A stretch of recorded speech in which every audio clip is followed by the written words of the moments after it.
Today in The Modern Parent, drooling, crankiness, and sometimes tears can make teething an ordeal for both parents and babies.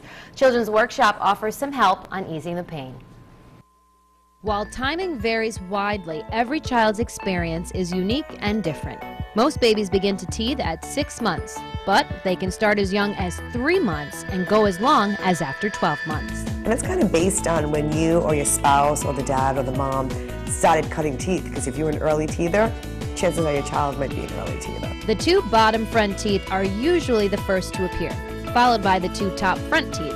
Classic signs and symptoms often include the ever-obvious drooling, crankiness, swollen gums, and chewing on anything they can get their hands on. Drooling, snoring, and the drooling you really want to back up. The drooling you want to keep an eye on, because not only do their shirts get wet and their pajamas and their bibs, but their chin, if you're not paying attention to it, it will get raw, because it's constantly drooling, so you have to kind of keep an eye on that. If your teething baby seems uncomfortable, there are simple tips you can consider, like teething rings, teething toys, or even a homemade remedy. You can get a clean face cloth, cold water, let them just chew on it. And also there's gels that you can put. You're going to be careful. If you put too much, apply too much, that can numb the tongue and the gag reflex, and they won't be able to swallow as good because they can't feel it. If you want to use over-the-counter remedies, consult with your baby's doctor before doing so. A lot of parents, well, they'll check with their pediatricians, obviously, if it's a Tylenol or a gel.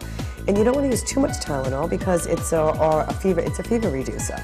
So you don't want to get them used to that. Tracy says she liked to create her own teething solutions for her daughter, something you might try as a healthy alternative. One of my favorite ones that I did, because I made my own food, was pureed fruits in the refrigerator. They were cold, and then when they were on the gums, it was a nutritious snack that they were getting, but it was also soothing their gums. There's also a surprising sign to be aware of when your child is cutting their first teeth. One of the other things that children may do because their teeth hurt is fast. They don't want to eat. So you really want to keep an eye on that. Here's the good news about teething. Your child probably won't remember any of it. For more information on the Children's Workshop, you can visit foxprovidence.com.